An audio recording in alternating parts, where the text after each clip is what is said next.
Вот это все было залито водой. Вот эти кусты, вот, кто приходил чуть раньше, да, где-то недели 2 назад хотя бы, они все были в воде. Представляете, какой был уровень воды? То есть это как море вокруг храма. Даже сама деревня Кочпан, вот вы видите, там река такая, поворот излученной реки. То вот мне сказали, кто там специалисты знают хорошо ком-язык, говорят, что это переводится, ну, есть версия, что хвост зайца, да, или как-то так вот. Кто знает ком? Да?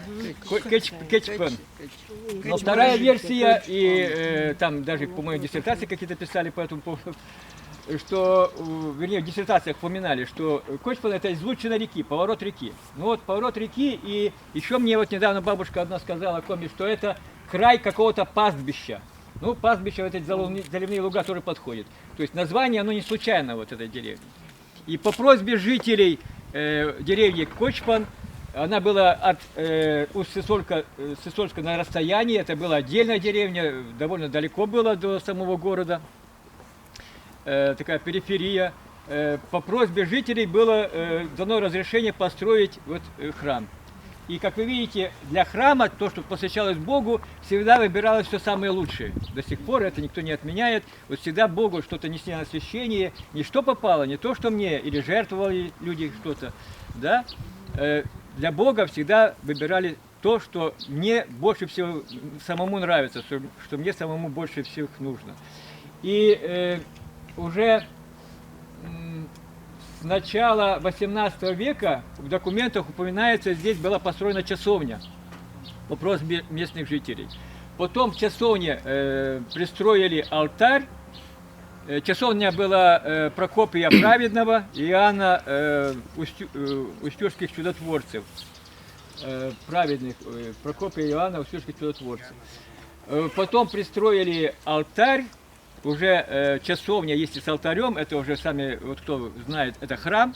Вот если даже кто часовня, если так его оббить, пусть она маленькая будет, но пристроить алтарь, это уже будет маленький храм. Вот, где можно служить литургию, основное вот, богослужение дневного круга. И там же совершается таинство Евхаристии во время литургии.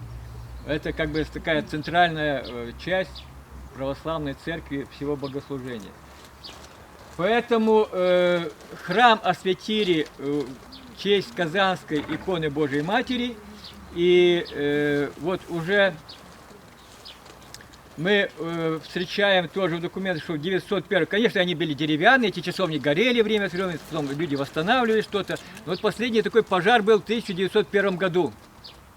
В 1901 году загорелся один из домов местных жителей, крестьянина, и было такое жаркое лето, знойный день и сильный ветер. Поднялся ветер, практически вся деревня сгорела. Сгорело по описаниям 90 домов, то есть практически ничего не осталось. Священнослужители пытались сохранить храм, но сами понимаете, что это было невозможно, тем более при тех средствах пожаротушения, которые тогда были в то время. И храм тоже сгорел. Вынести удалось только очень малую часть каких-то церковных принадлежностей. Практически все сгорело, но когда на пепелище потом стали разбирать для постройки нового храма, место стали расчищать, обнаружили икону Казанской Божией Матери. Вот я ее фотографию покажу, потом мы подойдем к ней. И я вам покажу, вы сможете и приложиться, кто пожелает, к этой иконе. Вот она.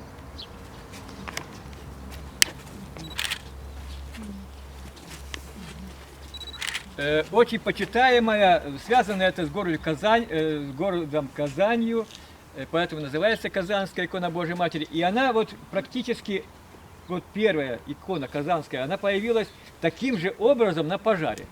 Ее было по видению Божией Матери, маленькой девушке Марине, было видение, что когда в Казани там был сильный пожар, тоже много там, почти все сгорело, но Божья Матерь сказала, что вот там, на том-то месте, скажи священнослужителям, чтобы нашли, раскопали мою икону.